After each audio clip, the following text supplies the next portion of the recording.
Hi, my name is Kristen Miller. Today is March the 26th, 2003. Today, as part of the Veterans History Project, we are pleased and proud to have with us Mr. John C. Lindholm. Mr. Lindholm presently resides at 744 Elling Drive in Manhattan, Kansas, 66502. Mr. Lindholm was born November 3, 1923 in Wichita, Kansas. He served during World War II in the Army Air Corps. His dates of service were December the 12th, 1942 through November the 12th of 1945. Mr. Lindholm then retired from the reserves in 1983. Again, it is an honor to have you here today, Mr. Lindholm. Actually, I should clarify, it is Dr. John C. Lindholm. What would you like me to call you during the interview today? John is fine. Okay, John. John, tell a little bit about your family and where you grew up and what life was like for you prior to going into the military. As I said, I was born in Wichita, but I grew up on a farm in the eastern part of Kingman County, which is just west of Wichita. I was the second of 8 children, an older brother, and then I have 4 younger brothers and 2 younger sisters. I lived on the farm there. And it was a general farm. We farmed several acres, and had cattle, milk cows, started milking cows when I was 5, and I started to school, had a little real grade school, 1 room, when I was 5, and first few years, we always rode ponies to school, but then as my younger kids, siblings became school age, then we drove a car that my granddad gave us. He bought himself a new car, and we took it and drove it to school. So I started driving a car to school when I was about the 6th or 7th grade. And but it was about 1.75 miles from our house to the school building. And of course we had a 1 room, and we had 1 teacher.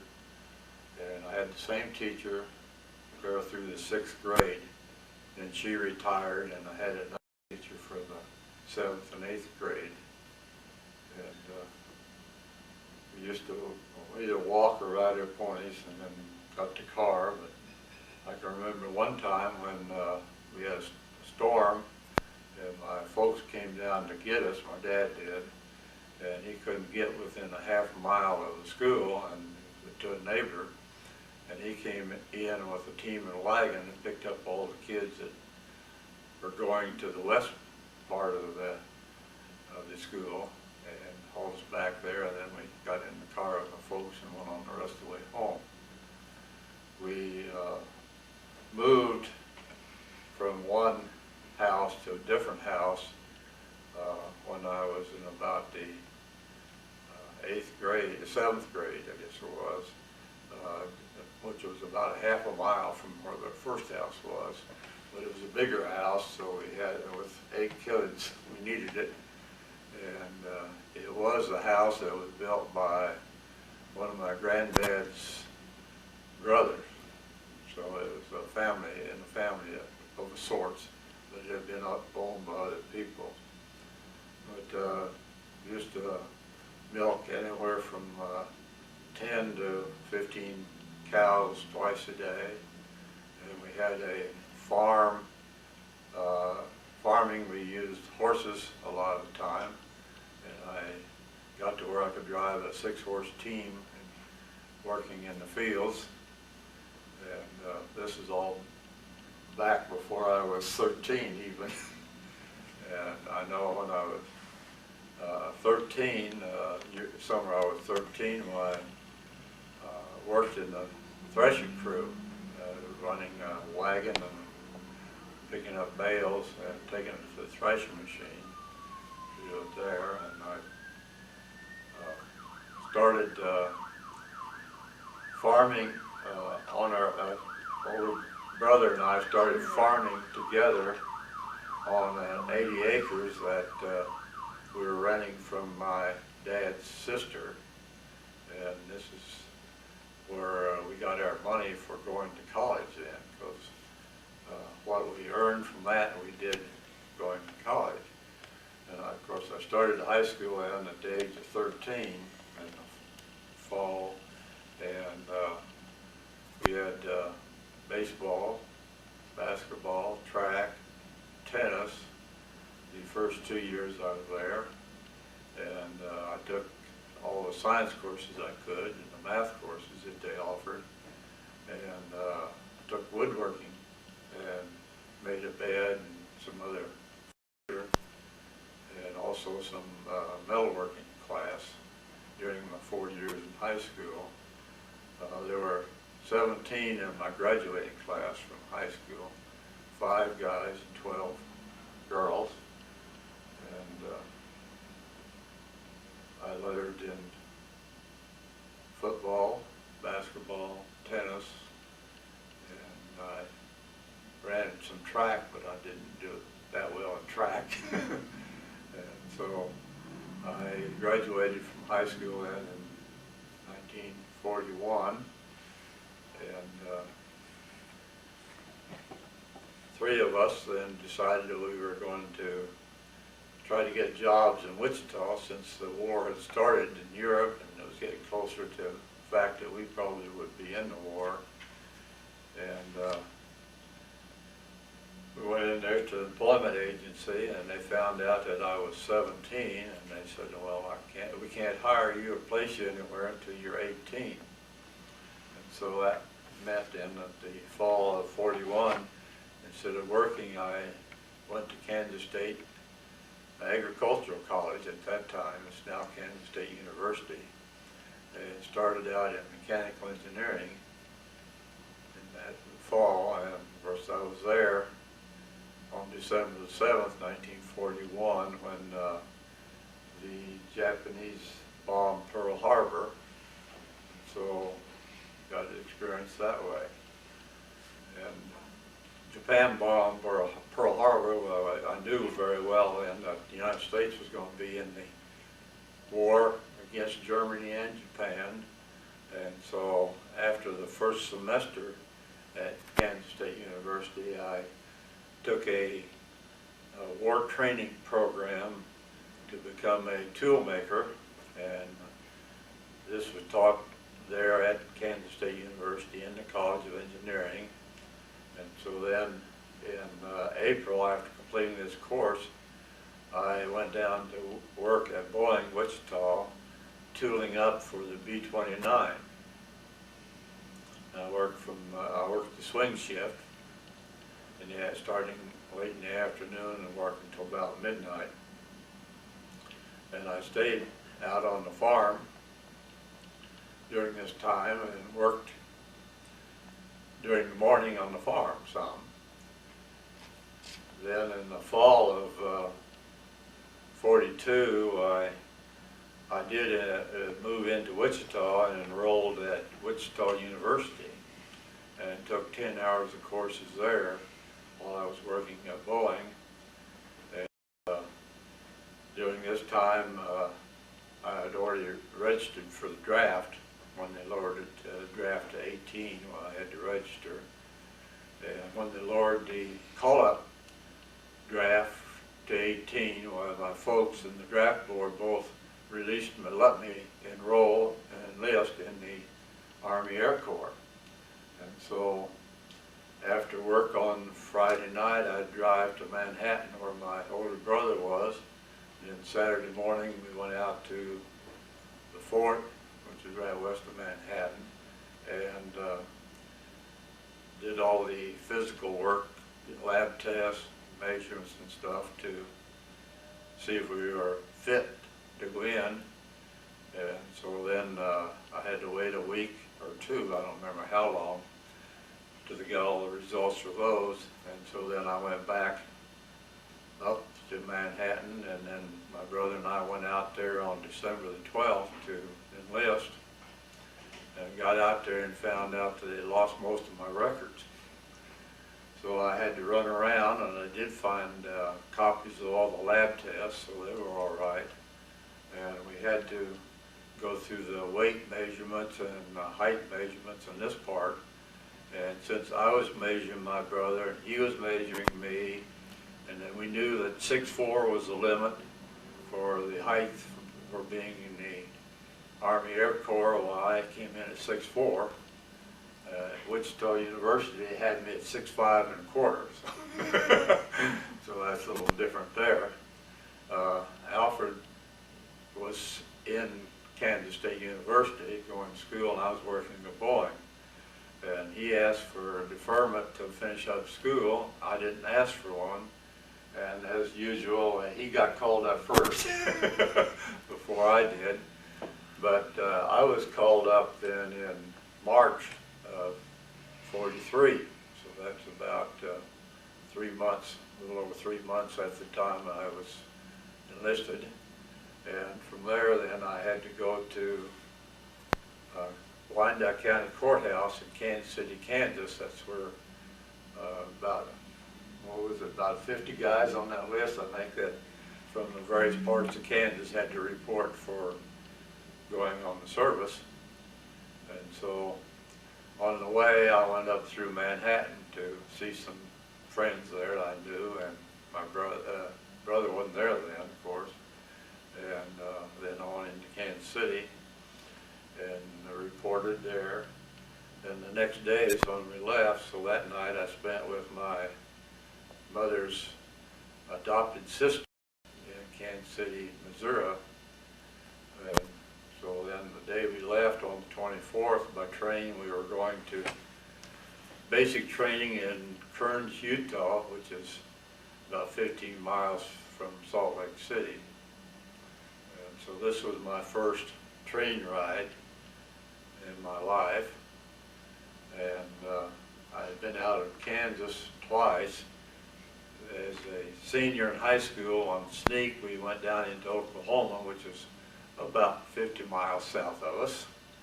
And then when I was 13, which is younger than that, we did visit my mother's adopted sister and family in Kansas City. So I've been out of state twice. The reason I wanted to get into the Air Corps was that as a boy, we started a scout program at Cheney, where I was at, and the scout leader had his own private plane, and he took us all out individually for a ride in his plane, and he let me fly it when we were up there. He didn't let me land it, of course, but he let me fly it around. And so I enjoyed that very much, being up a couple thousand feet, looking around on things. Younger yet than that, though, I guess it was before I got into high school even, we had two planes come in to Cheney on a barnstorming trip around the country, giving rides. And so the whole family went out there, and the older boys, we all took a ride in a tri-motored Ford airplane. And I was so tall, they wanted to charge me as an adult, but after a little persuasion, they agreed that I was young enough that I would get there. But that was an interesting flight in a tri-motor. And my dad flew in the single-engine plane that was there too, so he got one up in the other plane. My mother and some of the younger kids didn't get to go up at all. So. Okay, well, my older brother went in ahead of me, and then I had a younger brother, Leonard, which was in high school. He's 4 years younger than I am, so he didn't go in until graduated from high school in '45, so he went into the Seabees. My older brother went into the Army Air Corps, and of course, military is something that we've had in the family because my dad and his brother were both in the service during World War I. And my dad's eyesight was so bad that he ended up in the medical unit, and he then made 2 trips to France from the United States aboard ship, hauling, going over with some soldiers and coming back with wounded soldiers back to the States, taking care of them on the way back. And so his experiences in the medical area and not in direct contact with the war like I was. The older brother ended up as a radio instructor. He wanted to be a navigator, but he got airsick, so he got up there. Well, from Kearns, Utah, then I went to a college training detachment at Creighton University, and we had studied some physics and math and meteorology, and of course keep on drilling. And we did get some little flight time in a Piper Cub to see how we liked it. From there, then we went to Santa Ana, California for a battery of tests and decide whether we were going to be a pilot or a navigator or a bombardier, or whether we were going to be washed out and sent to the infantry. Fortunately, I passed all the tests without any problem and listed as pilot as my first choice and navigator as the second choice. And I got my first choice, so I did that, and we had our pre-flight right there at Santa Ana after we had been through all these tests, and that's where we took up some more drilling and studied Morse code and a few other things. And then we went by train from there to Thunderbird number 1, which is a private flight school right outside of Phoenix, Arizona. And we arrived there on my 20th birthday, which is November 3rd, 43. And we got assigned into an instructor, and he had 5 of us in his group to try to teach a fly. And we flew the Stearman open biplane, open cockpit, off of a dirt field, and I soloed without too much trouble. Got in enough flights to solo all right. Some of the other guys didn't do so well.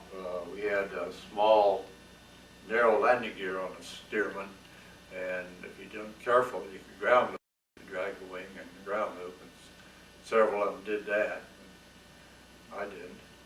I got held back from class 44E to 44F though while I was there at Thunderbird because my grandmother died, and the folks through the Red Cross got me a 10-day leave so I could come home for the funeral.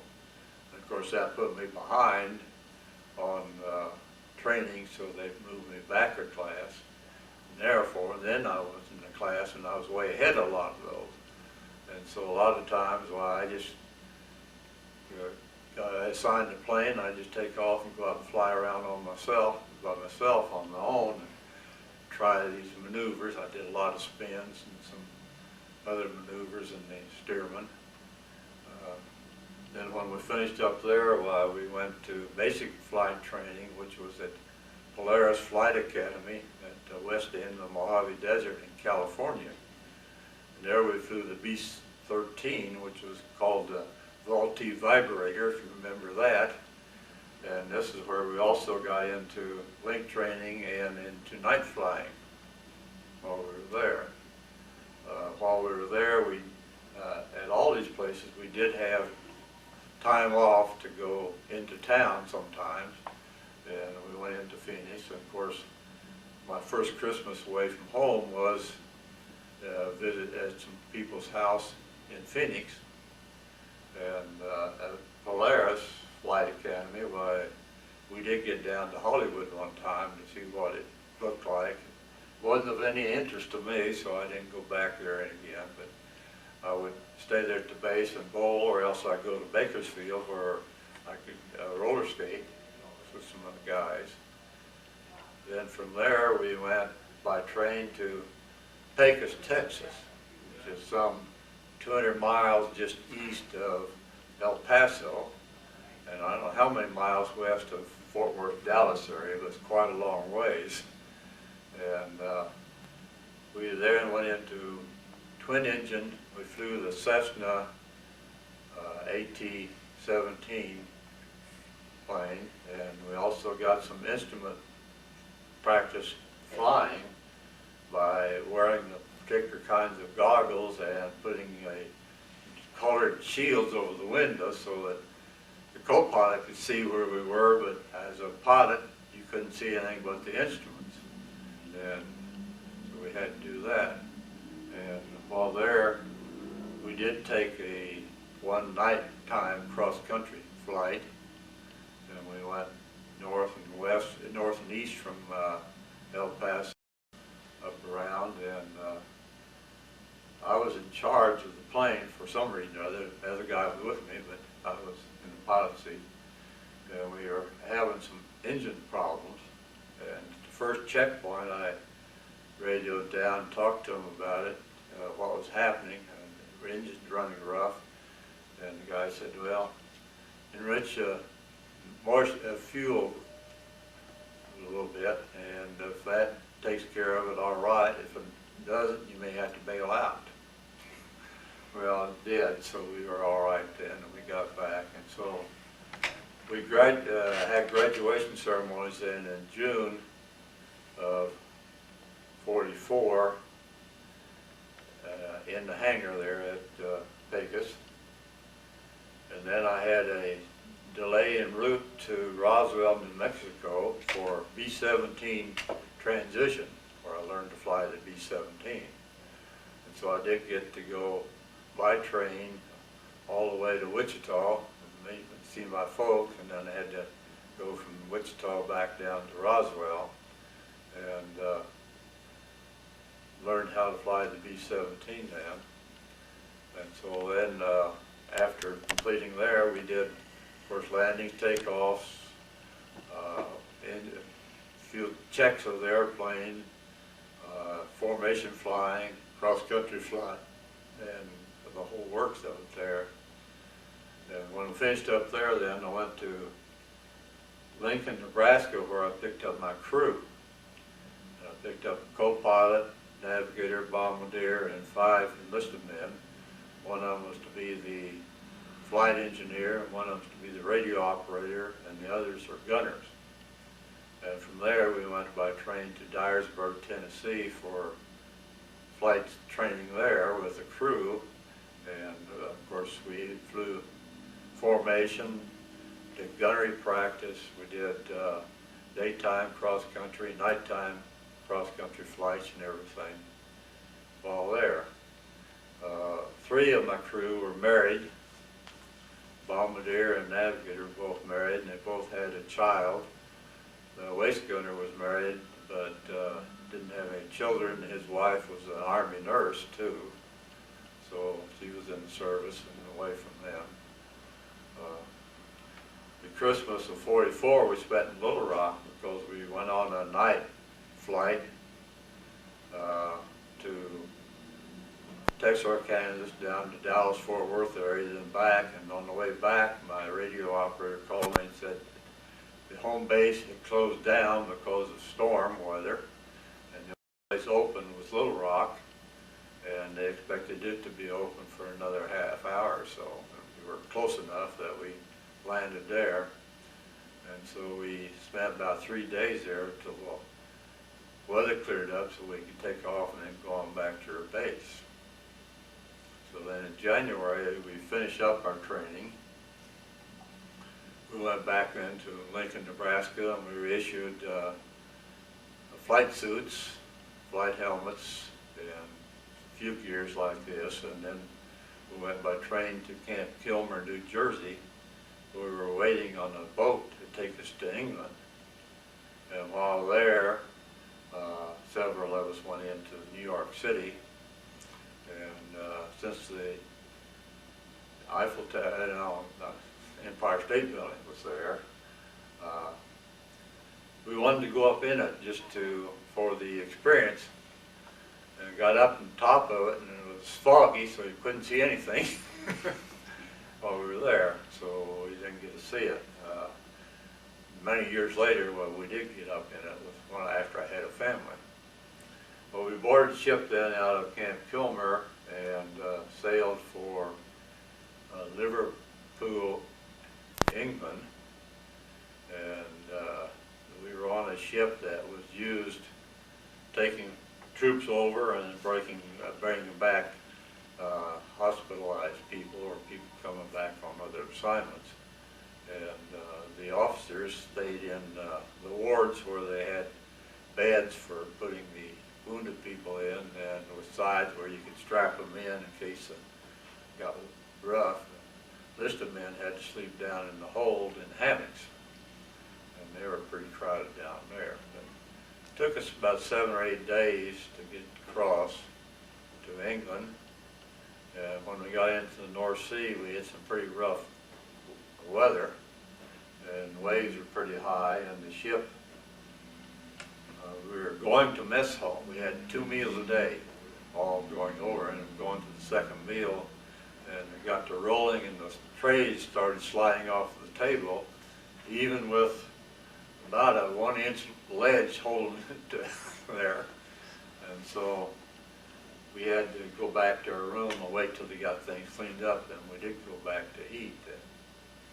When we got into Liverpool, we boarded a train to go to Stone, England, which is a deployment center for the 8th Air Force.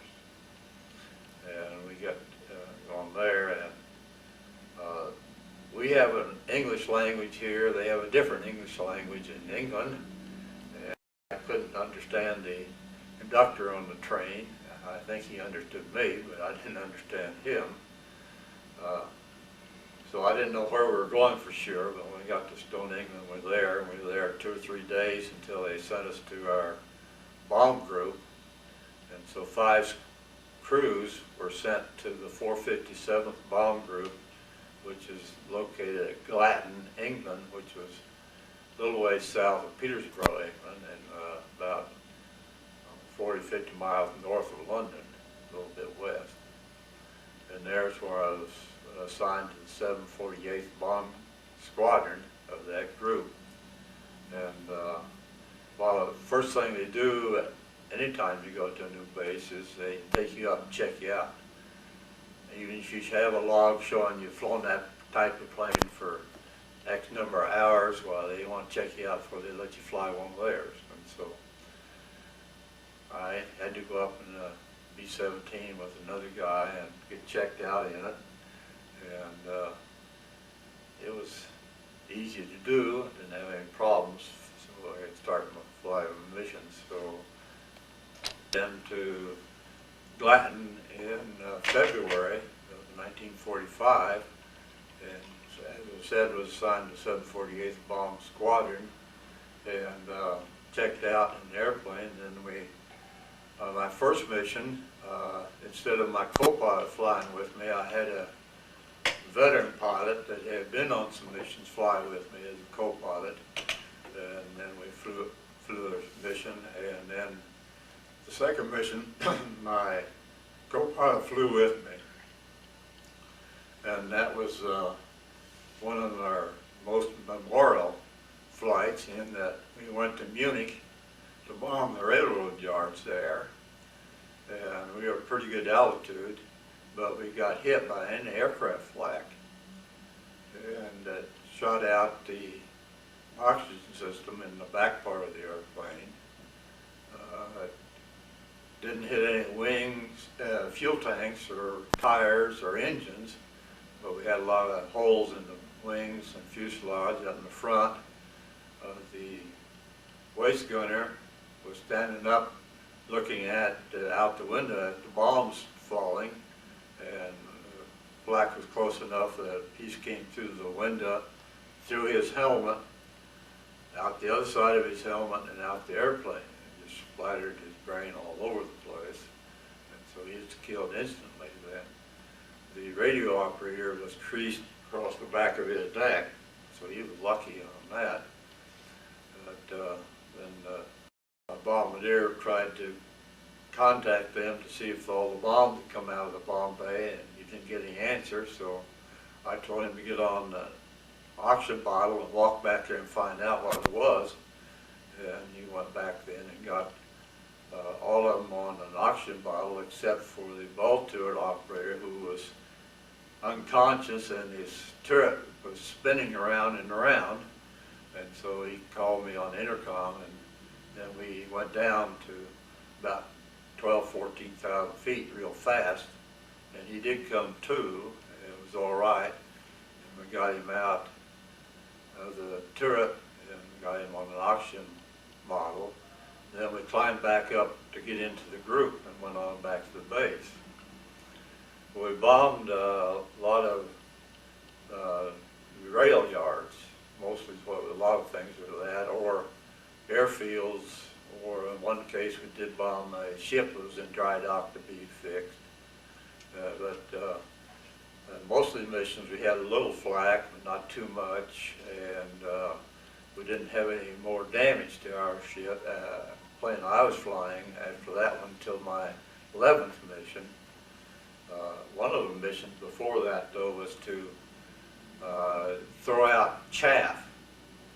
Chaff, it was aluminum foil that we would take out and pitch out of the airplane upstream, upwind from the target, so that the chaff would float down and over the target area and jam up their radar when the bomb group went in to do the bombing. And so there was 6 airplanes went on this at one time, and of course we had to go out early and go by ourselves. Fortunately, at this time, part of the war, there weren't too many German fighter planes up going around, and we did have the P-51 and the P-47 pretty well controlling things then over the air. We did see fighters a couple times, but they never did attack the group as I was in, but they did attack some others. On the 11th mission I mentioned was we were supposed to go in to bomb airfield in the northwest part of Germany, just over from Holland. And we were going in about 18,000 feet, which is pretty low for us. And we did run into an aircraft fire, and I was flying deputy lead at that time of the high squadron, and we had a burst right in front of us, and it knocked the airspeed system out of the plane. It did more damage to our plane than that, and that I had a piece of flak come through between the windshield and the top window and strike my helmet, and then embed into the radio above, bent it right there. But my co-pilot said I was unconscious. I don't remember. I didn't think I was. But we had trouble with the engines. Started to give some trouble, oil pressure dropping. So we got out of the squadron pretty fast, and then dropped our bombs because we hadn't gotten to the target yet. And we had to feather the 2 right engines because the oil pressure was low on them. And so we did that. And then we flew all the way back to our base with the 2 left engines. We had a P-52 escort until we got out to the North Sea, and then that fighter said, no, we're all right, let us go. But there was a British Lancaster flew along, and it flew circles around us with its flap and landing gear down to go slow. In case we had lost another engine, we would ditch in the North Sea, and then they could radio our position for recovery. But we were lucky, and 2 engines held up, so we got back to the base, made an emergency landing with the 2 engines feathered and that. Then I guess that was the 2 exciting missions that we had in. I did play basketball all through high school and lettered there, and basketball is something I enjoyed doing. And I played basketball some when I was at Thunderbird #1. And then when I got over to England, why they had a group team there, and I tried out for it and got on it. Of course, it was late in the year, and but I did play with them. We played other air bases, and we did play for the championship of 8th Air Force and won that. I rode the bench most of the time, but we did do that, and so kept off that. And of course, we got into London a few times on leave. There was I think it was a Red Cross. It might have been a USO place that had cots where you could go in and rent a cot and see that. And did see quite a bit around London. Was escorted by some of the young ladies that would see a dance or something there. And went to St. Paul's Cathedral, which was bombed some, but not too bad. And then, of course, many years later, with our family, we went through the same cathedral. Near the end of our missions, since I was flying, went to being a lead pilot, I didn't fly as many missions. I didn't fly every day like some of the people did. And so I only got 17 missions in by the time the war ended. The other 4 crews that went into the base with me all got their 35 missions in and left. Sometime after this 11th mission, I don't know how many more on that, why then we did get a time to go to an R&R, rest and recuperate place. And so the 4 officers, we went to a country estate down near Southampton. Spent a few days there in R&R. We played pool, tennis, read, relax, and enjoyed it then. But my last mission, I flew, 17th one, while we were to bomb a port on the west side end of France that they just bypassed. The Germans still had it, but they weren't doing any, causing too much problems. They were kind of making a bottle going up that river right there beside it, so they decided they'd send us over to bomb it, and then we bombed it then. And I happened to be on leave, or pass, I should say, in London on VE Day. And there was quite a celebration there going on, and enjoyed that, of course. While we were at the base, though, we did go into the Petersboro to a USO for dancing quite a lot. And funny thing is that in 1988, when my wife and I were back in England, we went back to the air base and found it, and I had a nice visit with the manager of the airport. It was being used as a civilian port, and he gave me the name of a British man that lived in Peterborough that had a history of the 457th. And so I did see him, and we stayed at a bed and breakfast, and the lady that ran the bed and breakfast, her mother and her mother's twin sister used to go to the same USO that I went to in Petersboro to dances there. I didn't know them then, but we did have a visit with them then. Well, after VE Day then, we did fly a couple of missions just to, or flights you call them now, to show the ground crew people what damage we'd done. We'd fly them out and show them the damage we'd done in various places. And then I flew 2 trips to haul liberated prisoners of war out of Linz, Austria, over to an airstrip northwest of Paris. so I got to fly over around there and saw the Eiffel Tower.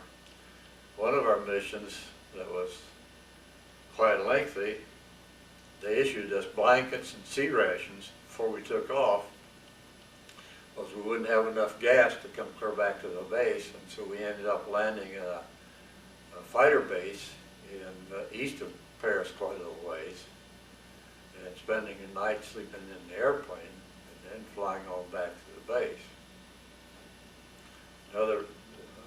Another mission of consequence, I think, was when we went in to hit this destroyer, which was in dry dock for repair, straight north of Berlin. And we went in there and bombed it with instrument bombing, radar, and reconnaissance planes later got pictures showing that we did hit the ship and did damage it quite a little bit. So we were there. Then it was in June then when I got my orders to, our whole group got orders to go from there with a delay en route in the United States and then on to Okinawa to fight the Japanese. And so we left our base and flew from there to Wales, and it was supposed to be just a checkout point and go on, but the weather was very iffy, and sometimes, so I didn't get off and taxied out, and they called me back a couple times. Then finally it lifted up enough that clouds did that we could take off, and then we headed for Iceland as our first stop point. And we were supposed to fly at 10,000 feet. Then we got up 10,000 feet, leveled off, and we could see the sun up through the haze, but weren't above the clouds. We were right in them actually, and started icing up the airplane. And so since we could see the sun, we thought maybe we could climb out over it. And so we started up climbing, but got too much ice on the wings and the propellers, and we stalled out. So we had to go down, and we got down to about 5,000 feet or somewhere around that, while the ice started melting off and coming off the props and hitting the fuselage. And we got on into Iceland and landed there. It must have been 10 o'clock at night, and we got us up at 3 o'clock in the morning to fly on to the North America. And the sun was up all the time, as far as we know. We did then fly to a checkpoint in Greenland, but we didn't land there, and went from Greenland and on down to Goose Bay, Labrador, and we did land there. And we spent an extra couple of days there because there were too many people flying into Bradley Field, Connecticut, that they couldn't handle us all at once, so they made us stay there a little while. And they did clear us to go on while we did take off from then again and flew on into Bradley Field. We actually went through a front and got into some real heavy thunderstorms. Again, had to go down to get below it. Then we landed at Bradley Field. From there, then we went by train to Camp Miles Standish, and then we were sent various places for our 30-day R&R at home, and then we were to report back to Sioux Falls, South Dakota when that opened. So I took the train and went to the home of a girlfriend that I had met in Omaha, and family had moved to Tacoma, Washington. So I went out there and saw her and the family. Then I flew sandbag in a DC-3 from there back to Topeka, Kansas, and then caught the bus down to Cheney to spend time with my family. And then I had to go back out to Tacoma and catch a train in to go back to Sioux Falls, South Dakota. And while out in Tacoma the last weekend I was there, the Methodist youth group that my girlfriend was in went up to Mount Rainier on a camping trip, and so I went along to that. Got to climb on Mount Rainier some. So back to Sioux Falls. Well, of course, the complexion of the war changed some, so they put us on hold, and we didn't have much to do. And this was last part of July, 1st of August, and this was the harvest time up there for oats. And they were looking for people to help in the fields. Since I grew up on a farm, I decided I would see if I could help. And so I went out on the farm to shock oats for several days. And my bombardier and navigator, stayed on the base, and they would call me if I had to come in, call out, and they'd take me back in. But otherwise, I just stayed there and had fresh milk and home-cooked fried chicken and things like that. Another benefit at that base was that one of the mess sergeants was married to one of my grade school and high school classmates. And I got together with them, and of course, since he was a mess sergeant, he'd take me in the back of the mess hall there where he'd fix me a nice big juicy steak, and I had that while the people out front didn't have very good meat. And then Truman authorized the dropping of the atomic bomb in Japan, and this then caused the war to come to conclusion pretty fast, and so our orders were canceled then at Sioux Falls, and I was then put on a sandbag onto another DC-3 going to the Walker Air Base out between Russell and Hayes, Kansas, to become a B-29 instructor. And on the plane, as we were going on the plane, the pilot got on the intercom and told us that Japan had surrendered. So that's the reason I knew when I got there on VJ Day.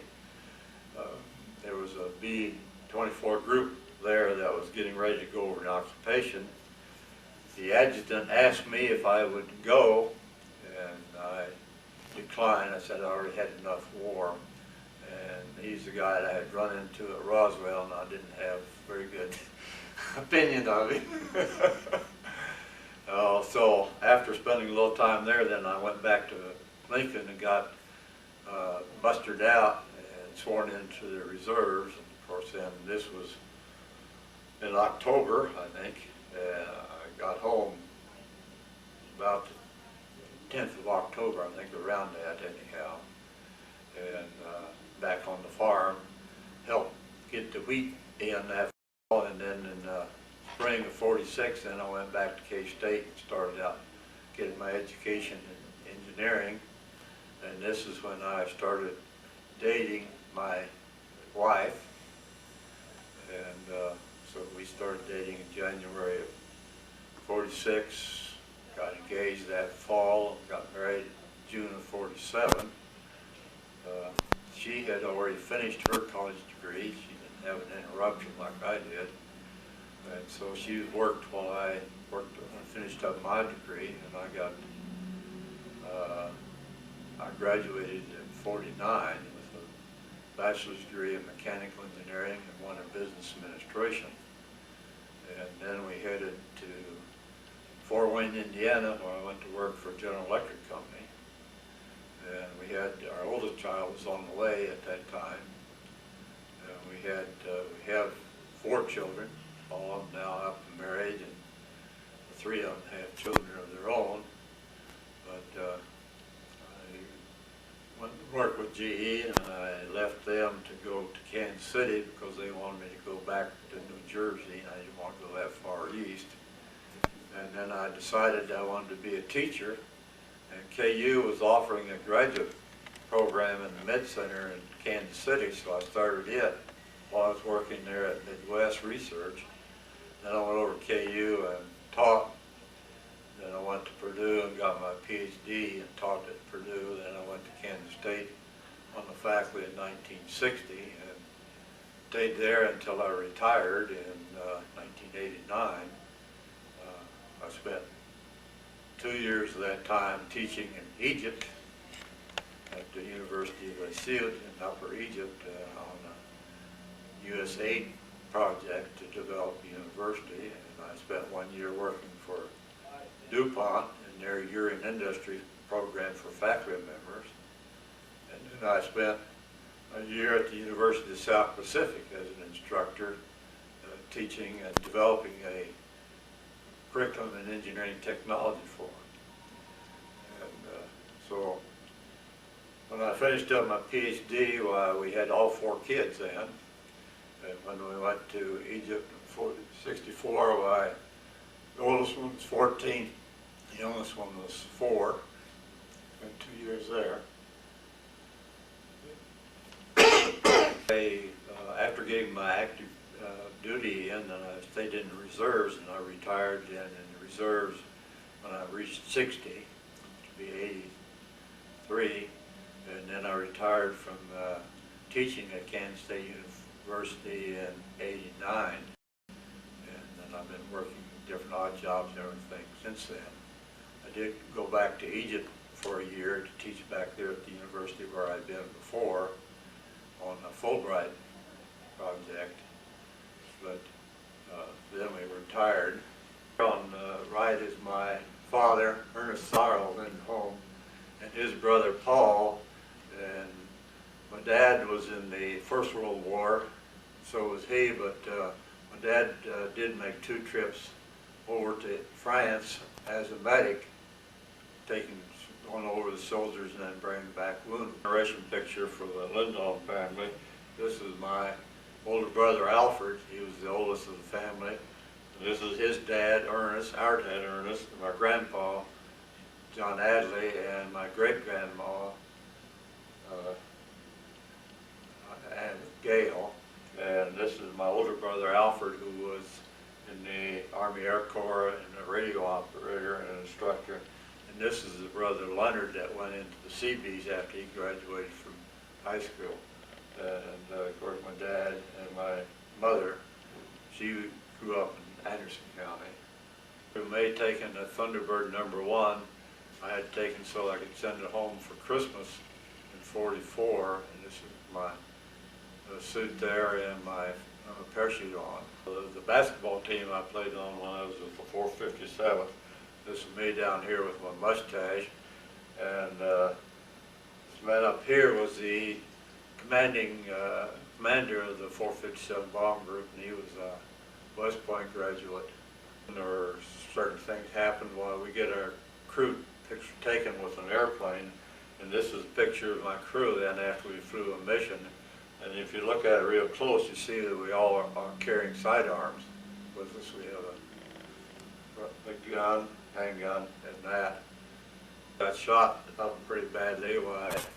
I have a souvenir here of my flak helmet, and standing in the front of the plane we were in, and you can see right on top of the helmet there is a piece of flak that did hit me in the head, and embedded in there. Sitting in my pilot seat, and this shows where the flak entered there, and it hit my head, and then I went back in there and hit the radio behind me. I was wearing, and I brought it home as a souvenir since I had this big crease around there. Picture that was taken in London on VE Day when I was down there at the end of the war in Europe. In essentially the same place. You know, a lot of people out celebrating, of course, but I wasn't very good with my camera, and you can't hardly see the people's heads even. But in 1947, when we got married, my wife, Mildred Ruth Sokolowski, became then Mildred Sokolowski Lindholm. Up to 1960, and this is my family now, and this is our youngest daughter who was born in May, and this was taken for Christmas that year. This is my son, John Jr. He's 4 years older than her, and this is my oldest daughter, which was 10 years older than her, and this is the second daughter, which is 2 years younger than her. Years in Egypt where I taught at the University of Asiyut. And on our way, just before we left there, then we did a lot of the pyramids around Cairo, and we did climb up this step pyramid here and have an event pyramid in the background. We can go up there, and this is my wife here, of course, and this is my oldest daughter, Martha, second daughter, Susan, and son, John, and then youngest daughter, Barbara. She was, they were an age from 6 to 16 at this time. My family, with all their grandkids there for the retirement dinner in 1989, when we were there, and this is taken in our living room. We celebrated our 50th wedding anniversary in 1997, and this is me and my wife here. This is my oldest daughter here, and their husband Mike, and their daughter Valerie. This is our second daughter Susan, and her husband John, their son Adam, and their daughter Karen. Then my son John and his wife right there, and then a grandson, John Michael. This is my youngest daughter Barbara and her husband Randall. In 1988, I talked to this historian in Petersburg, and he gave me information about the 457th Bomber Group Association.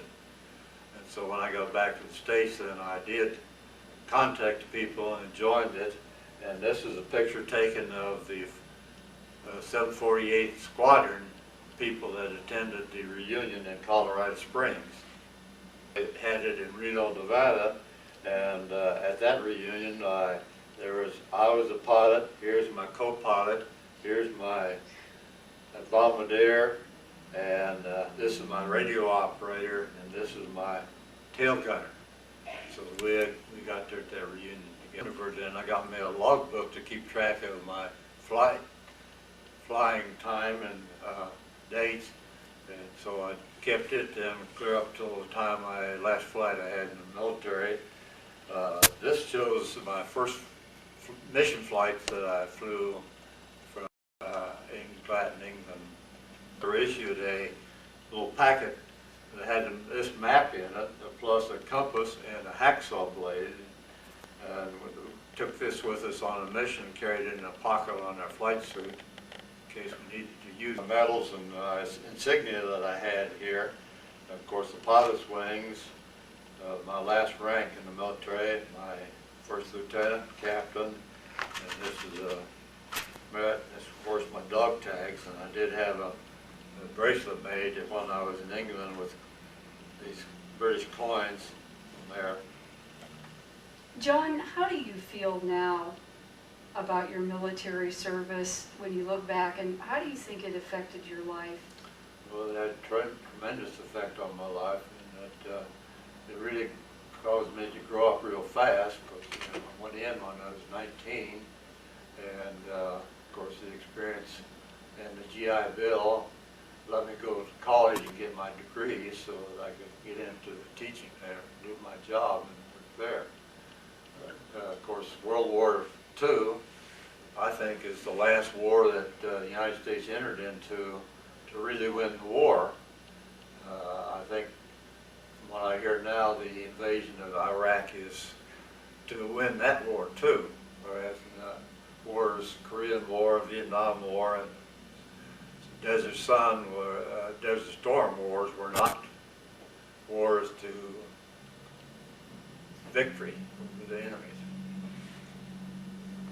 Then back in 1989, we've done a lot of traveling to various parts of the world, back to Asia, and been involved in a lot of activities in Manhattan, in the church, and I'm now president of the local chapter of the AARP. I've been helping AARP tax aid program for all the years except 2 since I retired. And I continued with my basketball that I talked about until I was 72, and so I gave it up then. We're now going to travel to see our kids and grandkids a lot. My birthday in 50th wedding anniversary in 97, so we're coming up on our 56th one this June, and we hope to do some more traveling. We both like to travel, and we have some places in this country and this hemisphere, and also we want to go back, we'd like to go to Russia sometime while we're traveling around all over the world. From college, Martha graduated from the University of Kansas in special ed, teaches that now at Leavenworth. Susan started at Kansas State, met her future husband there, got married, and he was a military man, so she traveled around with him, and she got her degree from the University of Alaska in business administration. And she's now an accountant. John graduated from Kansas State in mechanical engineering and now works in Houston, Texas. Barb graduated in chemical engineering. She's working in Rochester Hills, Michigan as a chemical engineer. Her husband is a chemical industrial engineer, and Martha's husband is an architectural engineer and an architect. Lindholm. Dr. Lindholm, it has been a real pleasure getting to know you. Your family has given much to this country and the world, starting with your father, your uncle, 3 boys out of your family. It is incredible to meet you, and I want to thank you for everything that you have done and given to all of us. And it's been an honor to have you as a part of this project so that we can learn from you. Well, I'm glad I have found out about this project because I've had people wanting me to write down my memoirs, and I kept putting it off, and so this is a place where we'll get part of it down anyhow. Maybe that'll get me going on the rest of it. And we are very honored by what you have given, and we thank you. Thank you for the opportunity to express my views. You're welcome.